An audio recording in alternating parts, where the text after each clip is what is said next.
새해가 되면 왜 사람들이 뭔가 새로운 것들을 결심하고 하지 않습니까? 아마 어떠실지 모르지만 크건 작건 어떤 결심들을 하고 이렇게 해봐야지 하고 생각들을 하셨을지 모르겠습니다. 안 하셨을 수도 있고요. 그런데 우리 어떤 일을 이루고자 하면 어떤 계획, 목표가 있어야 된다는 것인데요. 신앙도 마찬가지입니다. 뭔가 이렇게 지금까지 신앙생활을 해왔는데 뭔가 좀 하나님도 기뻐하시는 그런 신앙생활을 하고 싶다라고 하면 조금 더 진전된 그런 신앙생활을 마음속에 구상하고 또 그대로 실천하기도 합니다. 그러다 보니까 결심들이 필요하잖아요. 근데 벌써 그 결심이 한 열흘쯤 지나다 보니까 깜깜하게 지나가신 분도 있을지 모르겠어요. 작심 3일이라고 하는데 기독교인들에게 필요한 것이 있다면 예배 참석, 기도, 성경 읽기, 전도, 봉사, 이런 것들이 있겠죠. 그전과 똑같이 나는 워낙 잘하니까 그전만큼만 하면 돼. 그런 분도 계시겠지만 대부분 그런 분이 계시겠습니까마는 조금씩은 뭔가 결심을 하게 됩니다. 결심으로 인생을 새롭게 산 사람들이 참 많습니다. 그 중에 한 분이 성경에 보면 여성 중에 룻이라는 분이 계세요. 들어보셨을 거예요. 모압 여자입니다. 이스라엘 사람이 아니에요. 모압에서 나고 자랐습니다. 모압 문화 속에 깊이 아예 그의 DNA가 유전인자가 모압의 문화, 종교에 깊이 침잠되어 있습니다. 모압의 종교를 가지고 살았고요. 그런데 유대인을 사랑해서 결혼했습니다. 이름이 기륜이었을 것 같습니다. 근데 이 기륜을 만나서 사랑해서 결혼을 했어요. 그리고 전혀 새로운 문화, 관습을 배웁니다. 모압 사람이 유대인의 문화를 배우고 관습을 배우고 식사 예절을 배우고 익히고 종교를 하나님을 따릅니다. 자, 그런데 모압에 30년 만에 시아버지 죽었죠. 그리고 남편의 형님이 죽었죠. 남편까지 죽었습니다. 세 여자가 참 한 집에서 오손도손 삽니다. 굉장히 의의가 좋습니다. 다행스럽게. 자, 그런데 그 집안의 가장 어른인 나오미가 생각할 때 도저히 안 되겠어요. 너무 힘들어요. 사는 게. 지금처럼 여인들이 나가서 직업을 쉬운 건 아닙니다만은 직업을 가질 수 있는 시대가 아닙니다. 어렵습니다. 매일매일 먹고 산다는 것이 너무 힘들어요. 그래서 나오미가 이제 안 되겠다. 고향으로 가야 되겠다 생각하고 두 며느리와 같이 출발은 했습니다. 데리고 가려고. 아무리 생각해도 아닌 것 같아요. 그래서 며느리들에게 말합니다. 나는 내 고향으로 가지만 너희들에게 무슨 희망이 있니? 유대인들은 그런 성경에 있는 대로 하면 남편들이 다 죽으면 그 시어머니가 아기를 낳아서 그 아이가 자라서 자기 남편이 돼야 되는데 언제 기다려요? 아직 시어머니도 남편이 없는데. 그럼 최소한 20년 이상을 기다려야 되는데, 그러면 그 여인들은 할머니가 되는 것 아닙니까? 희망이 없어요. 알기 때문에 설득을 하죠. 가거라. 너에게 희망이 없다. 그런데 또 며느리들이 참 착해요. 우리는 어머니 따라갈래요. 막 웁니다. 아니야.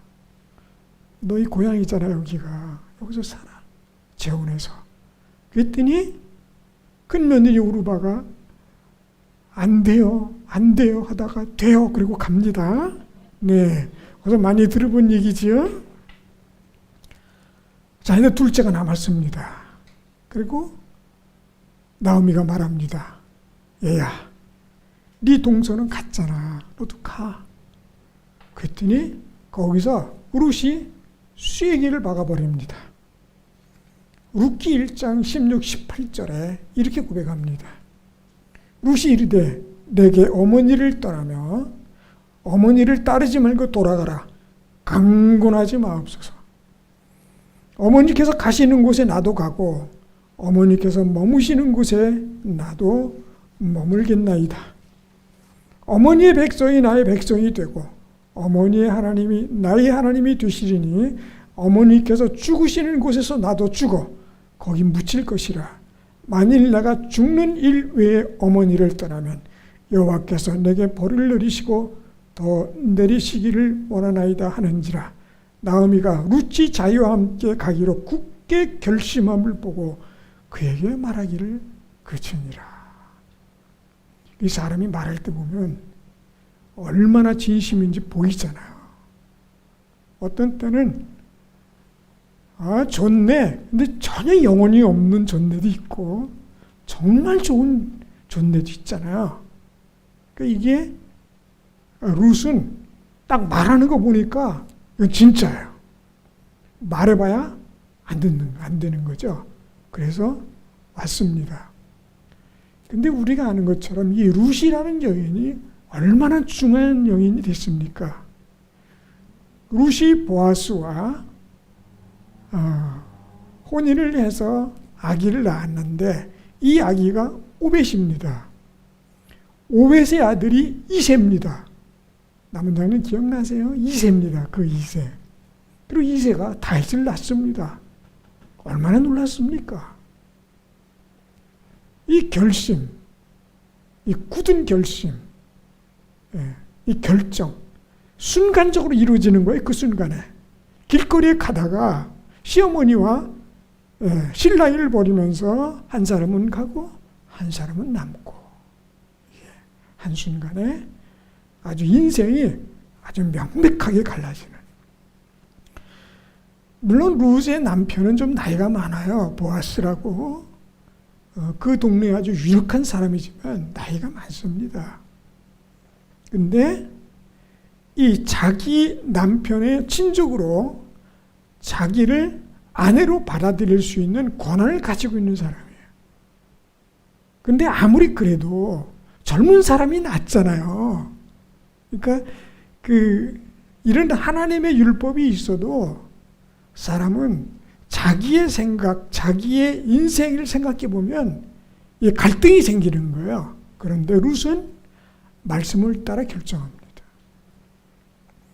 나이가 많아 좀 늙적구려합니다마는 믿음으로 결정한 그 결정이 놀랍게 우리가 지금까지도 이름을 기억할 만큼 한 여인으로서 성경의 한 부분을 차지하고 있습니다. 자, 이렇게 어떤 자기의 마음속에 있는 이 뜻, 생각을 어떤 방식으로 풀어가느냐, 이게 중요한 거죠. 자, 근데 오늘 그 다니엘을 한번 우리가 살펴보겠습니다. 다니엘. 먼저 이 다니엘을 이해하려면 그 지역 역사적 배경을 좀 조금 이해하실 필요가 있는데요. 다니엘이 살던 시절에 워낙 종교적으로 타락하던 시대라 이 바벨론을 통해서 하나님께서 이스라엘을 멸망시킵니다. 그때 당시 왕이 누구냐면 여호야김이라는 사람이에요. 악한 왕인데 바벨론 왕을 섬기다가 3년쯤 됐을 때 바벨론을 배신합니다. 힘도 없고 능력도 없는데 배신해요. 이게 참 무지한 게 실력도 없고 능력도 안 되면 그냥 고분고분 따라야 합니다. 안 되는데 큰 소리 뻥뻥 치고 될 것처럼 하나님이 보실 때는 악한데 마치 믿음이 있는 것처럼 소리나 고래고래 지른다고 되는 게 아니에요. 그 삶이 하나님께서 기뻐하시는 삶이 될 때 굳이 목청 높여 소리 지르지 않아도 하나님께서 함께 하시면 되는 거거든요. 근데 안 되는 걸 믿음도 없는 데다가 자기 나름대로는 믿음이 있다고 하나님을 믿는다고 하지만 바벨론을 배신하면 하나님께서 도와주시겠지라고 생각했을 거예요. 어딜요? 안 되는 거예요. 삶이 따라주지 않는데 그냥 이건 뭐 근자감이라고 하는데 근거 없는 자신감으로 밀어붙인다고 되는 게 아닙니다. 하나님 편에 있을 때 하나님 말씀에 서 있을 때 하나님께서 함께 하시는 건데 이거는 근거 없는 전혀 이유도 없이 바벨론을 배신해서 바벨론 왕이 쳐들어와서 이 여호야김 왕을 끌고 가면서요. 쇠사슬로 묶어서 질질 끌고 갑니다. 굉장히 먼 거리예요. 수백 킬로미터를 쇠사슬에 끌려서 묶어 갈 때 그때 왕 그 주변에 있었던 사람들을 그 왕족들, 어린이들 그리고 좀 이렇게 볼 때 벌써 잘 먹고 좋은 옷을 입으면 벌써 생긴 게 다르거든요. 이게 벌써 부티나는 분들이 있어요. 예. 그런 사람들 싹 잡아간 거예요. 그때 다니엘을 끌려간 거예요. 10한 5, 6, 7세 정도 되는 청년이었어요. 역대하 36장 1절에 이렇게 말씀합니다. 바벨론 왕 느부갓네살이 올라와서 그를 치고 그를 쇠사슬로 결박하여 바벨론으로 잡아갔다. 이렇게 돼 있어요. 이게 믿음도 부족하고 능력이 부족하면 겸손해야 됩니다. 그게 누구이든 간에 말이죠. 예. 자, 이래서 나라가 멸망한 했는데 그때 이 다니엘은 왕족 또는 귀족이었을 것 같아요. 딱히 이 다니엘이 왕족이었는지 어떤 일인지 모르지만 분명한 것은 아마 왕의 후손 중에 하나였을 것으로 판단이 됩니다. 근데 이따가 BC 609년에 여호야김이 포로가 돼서 쇠사슬로 묶여 끌려갈 때 같이 포로로 끌려갑니다. 자, 그렇게 많은 사람을 끌어갔는데 왕이 자기 신하에게 환관장이라고 하는 아스부나스에게 우리가 읽진 않았지만 1장 3절에 이렇게 되어 있습니다. 왕이 환관장 아스부나스에게 말하여 이스라엘 자손 중에서 하고 이런 사람을 뽑아라 라고 지시를 내리는데 이렇게 지시를 냅니다. 먼저 왕족과 귀족 몇 사람 다 필요 없고 그 중에 왕족과 귀족 몇 사람 중에서도 흠이 없는 흠이 없다. 이거 참 이게 어려운 게 도대체 무슨 흠을 말하는 건가 하는 거예요. 이게 뭐 눈이 좀 안 좋든지 귀가 뭐 어떻게 되든지 장애가 있다든지 그런 것도 있어요. 이게 그렇지만 이 사람의 이 인격이요 흠이 있는 사람이 있고 흠이 없는 사람이 있어요. 자신을 잘 통제하는 사람이 있고 자신을 통제 못하는 사람이 있어요. 그리고 무슨 일이 있으면 남의 뒤통수 치는 배신하는 사람이 있고 굳건히 충성을 지키는 사람이 있습니다. 그런 인격적인 흠을 찾는 것 같아요. 이게 흠이 없고, 두 번째, 용모가 아름다우며. 아무 이런 것까지 따집니까? 축구선수 공만 잘 차면 되지. 굳이 외모로 따질까요? 그런데 이게 정치하는 사람은 이것도 하나의 무기가 되기도 합니다.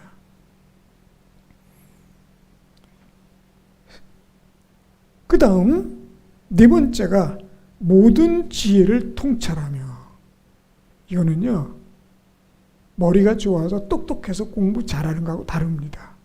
서울 법대 나오고 뭐 변호사 되고 뭐 의사 되고 이거 다 소용없어요.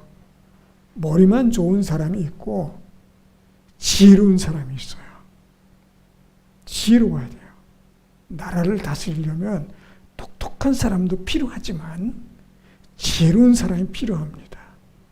자기 자신을 잘 지키고 수신하고 제거하고 치국을 할 수 있는 사람. 그래야 평안해지는 거거든요, 나라가.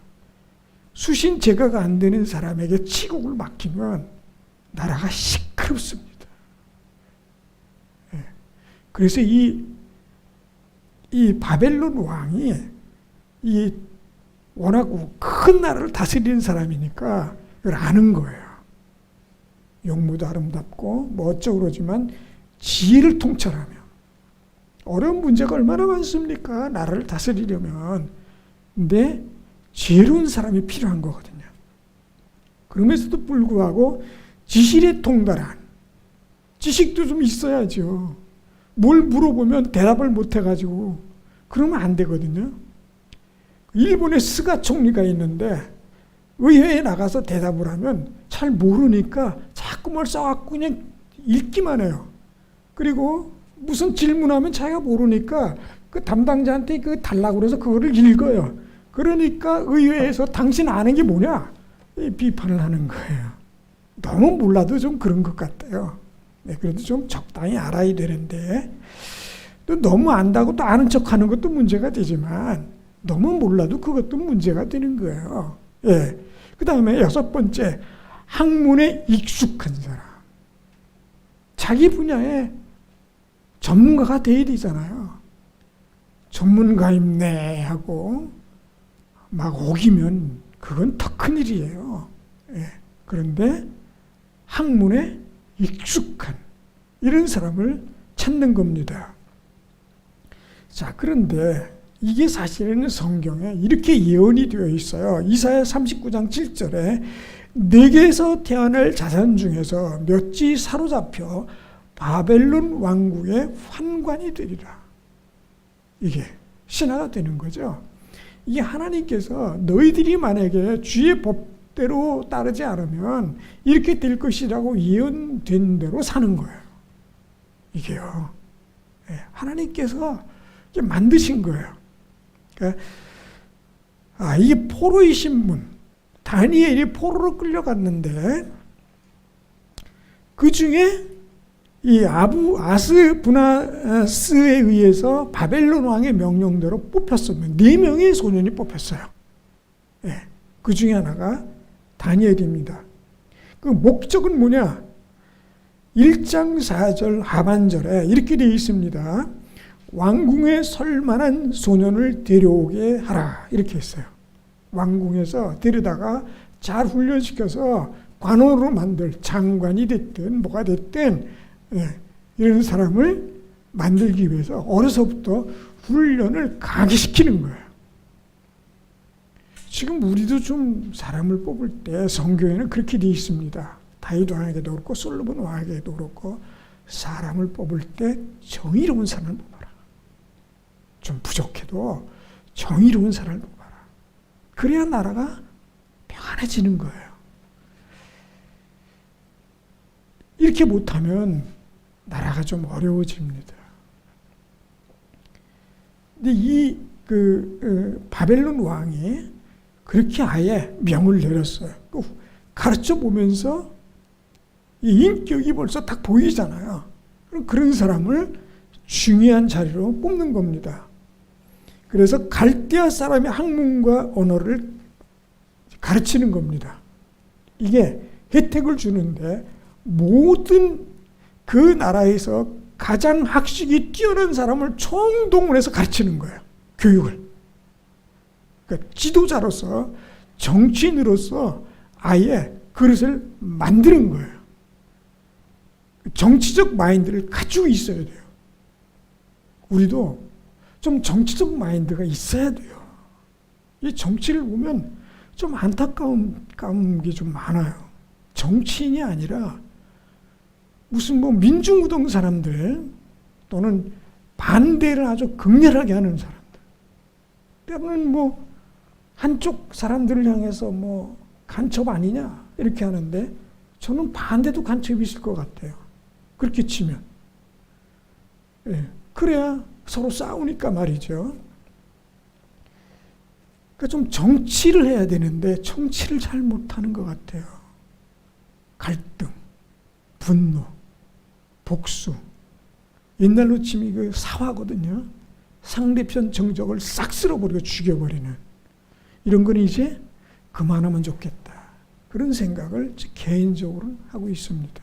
이제 좀 진짜 화합해서 한 나라가 이쪽 저쪽 가리지 말고요.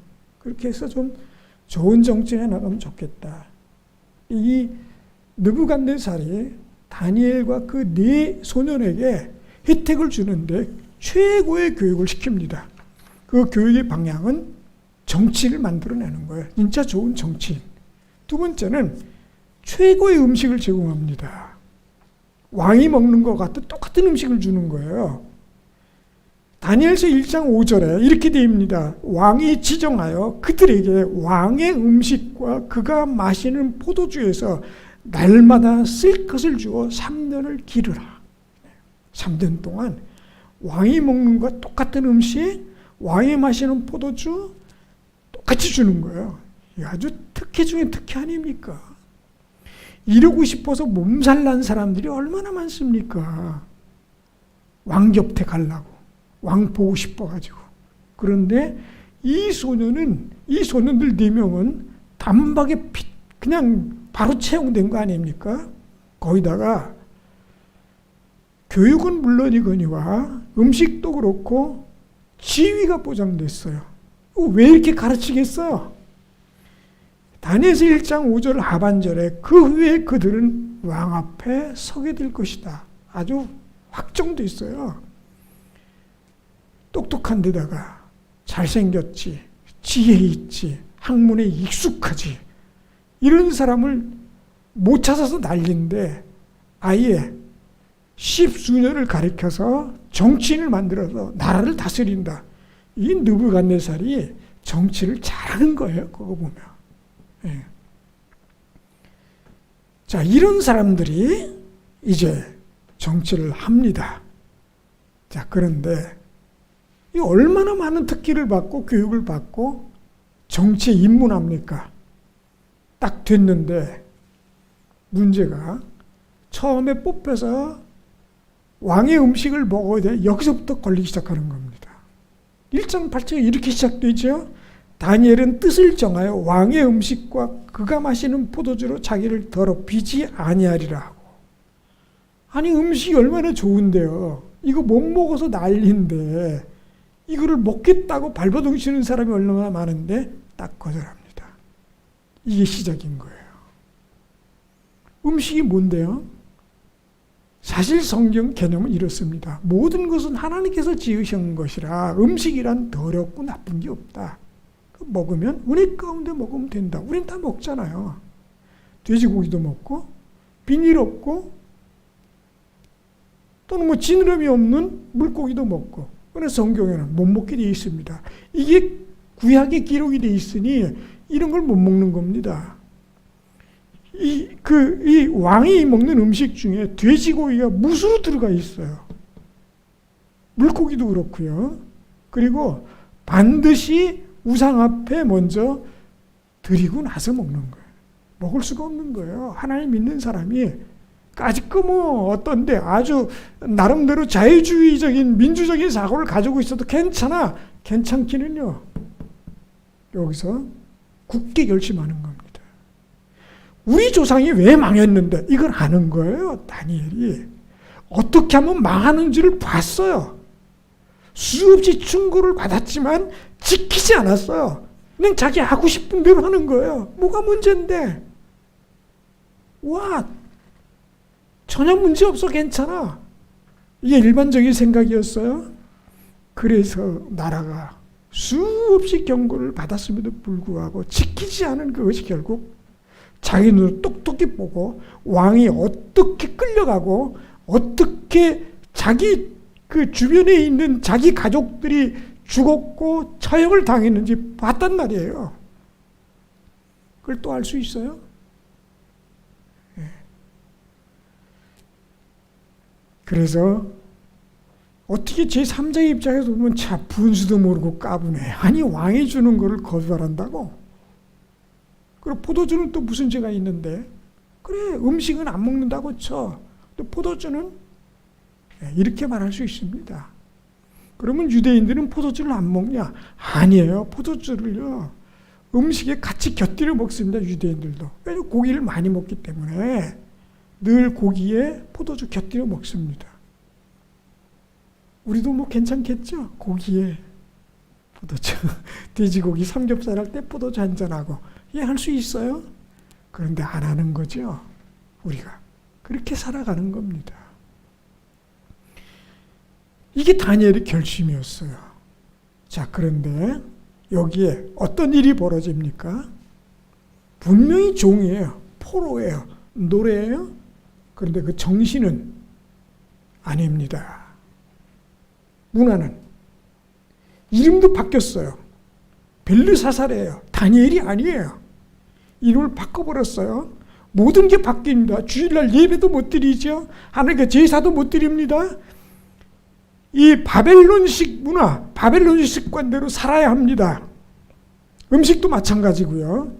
그런데 음식에서부터 다 거절했어요. 몸은 포로입니다. 그러나 그 정신은 하나님의 자녀입니다. 몸은 굴복시켰어요. 어쩔 수 없습니다. 이미 나라가 망했는데요. 나라가 없어졌는데요. 그러나 그는 같은 포로가 아닙니다. 포로이나 포로가 아닙니다. 그의 정신은 자기가 하나님의 자녀라는 걸 알고 있고 그들의 문화, 그들의 습관을 명백하게 거부합니다. 그의 정신은 하나님의 종입니다. 매여 있으나 굴복되지 않는 삶을 사는 겁니다. 단순한 정리 승리가 아닙니다. 삶에서 승리하는 것입니다. 이게 얼마나 놀라운 거예요. 자, 그렇게 되니 어떻게 됩니까? 폭발적으로 신앙이 성장하는 겁니다. 질질 끌려가는 사람이 있어요. 신앙은 신앙대로, 세상은 세상대로 타협하면서 적당히 중간에서 이것도 아니고 저것도 아닌 상태로 그냥 그렇게 살아가는 사람이 참 많잖아요. 그렇게 살 수 있어요. 누가 알 게 뭡니까? 마음으로 믿었는데요. 그리고 몰래 자기 혼자 기도하고 자기 혼자 예배드리고 알 게 뭡니까? 그러나 그렇게 살고 싶어 하지 않았어요. 이건 무서운 결심입니다. 자기 목숨을 내놔야 돼요. 자, 이거는 음식의 문제가 아닙니다. 시작은 음식이지만 나중에는 죽음에까지 이르게 됩니다. 그런데 이렇게 결심한 사람 하나님께서 그냥 두시겠습니까? 재능이 활짝 열립니다. 영의 능력까지 하나님께서 주세요. 지식은 뛰어난 건 물론이거니와 꿈을 해석할 수 있고 영적인 통찰력을 다니엘에게 특별히 내려주시는 겁니다. 결심을 하니 하나님께서 도와주시는 거예요. 그 살아보라고, 밀어붙이라고, 내가 너와 함께 한다고, 두려워하지 말라고 말이죠. 그러니까 그 재능이 결국에는 그 바벨론 나라를 정복하지 않습니까? 누가 감히, 물론 다른 신하들 입장에서 보면 밉지요. 그것을 누가 막아줍니까?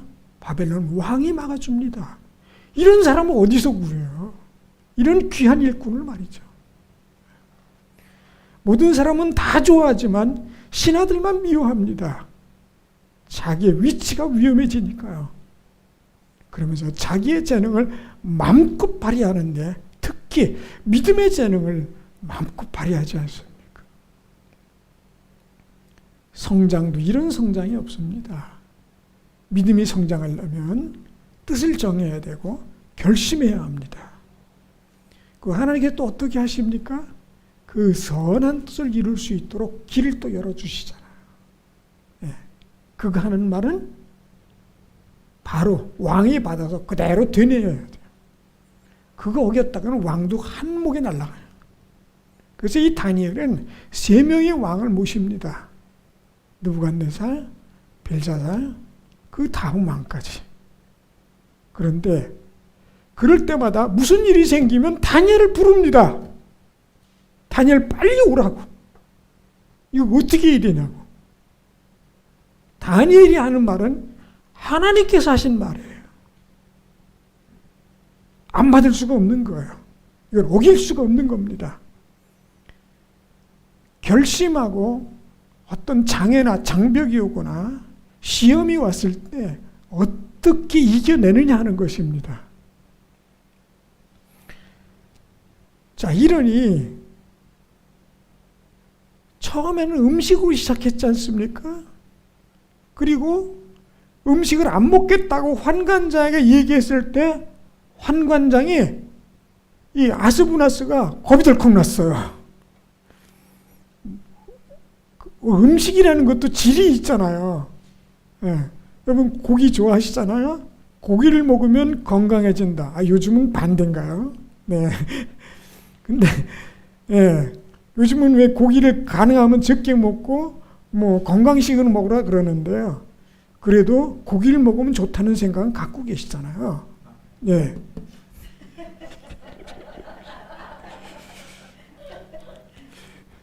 뭐 오리든 뭐 토종이든 넣어가지고 뭐 약재 넣어서 푹 과서 먹으면 그게 좋지. 예. 그냥 내 배추나 넣고 끓여서 먹는 것보다는 좋지 않겠습니까? 그런데 고기를 많이 먹으면 사람이 기름기가 자르르 먹고 죽으시는 모두 좋다고 말이죠. 예. 그래서 이게 먹이는데 고기를 딱 끊겠다. 아스부나스 머릿속에 만약의 경우에 왕이 다니엘을 딱 보는 순간 얘 왜 이래? 그러면 아스부나스 죽는 겁니다. 안 된다고 그랬어요. 못한다. 어떻게 왕의 찜이야 포도주를 안 먹고 야채만 먹어? 안 돼. 그랬더니 제안을 하잖아요. 열흘만 시험해 봅시다. 우리는 야채만 먹고 쟤들은 고기만 먹고 누가 좋은지 한번 보세요. 근데 야채만 먹은 놈이 너무 좋은 거예요. 막 환하게 빛이 나. 그게 뭐 야채 때문에 화냈겠습니까? 잘 생각하셔야 돼요. 그럼 나도 야채만 먹으면 막 확 피겠네. 천만의 말씀 비실비실합니다. 골고루 드셔야지. 예. 그런데 그런 결심을 갖고 있으면 그것만 먹고도 건강해지는 거예요. 왜요? 우리 몸속에 놀라운 변화들이 생기는 거예요. 하나님께서 그냥 두실 리가 없잖아요. 예. 그래서 뜻을 정한다. 대단히 중요한 겁니다. 뭔가 기도라든지 또는 성경을 읽는 거라든지 전도라든지 예배 참석이라든지 여러 가지 면에서 지난번에 우리 목사님 말씀하셨던 그 5가지요. 그것도 잘 마음속에 담아서 올해는 좀 이렇게 해봐야 되겠다. 다 어려우면 몇 가지라도 말이죠. 또 내년에도 하나 추가하고 올해 했으니까 내년은 집어치우고 내년에 새 걸로 하고 그렇게 해서는 안 되고 그렇게 하면서 점점 하나님 앞에 성화의 길로 가는 이 다니엘은 이렇게 결심했는데 우리도 올해는 좀 이런 뜻을 정해서 하나님 기뻐하시는 일을 할 수 있기를 주의 이름으로 축원을 드립니다. 다 같이 기도합니다. 주님, 여러 가지 뜻을 정하고 결심하나 저희들에게는 거룩한 뜻을 정하고 거룩한 일을 성취해 나가며 하나님이 함께 하시는 역사를 체험하고 또 그 영향력을 널리 펼쳐나갈 수 있도록 은혜와 은총을 허락하여 주시옵소서. 예수님 이름으로 기도드립니다.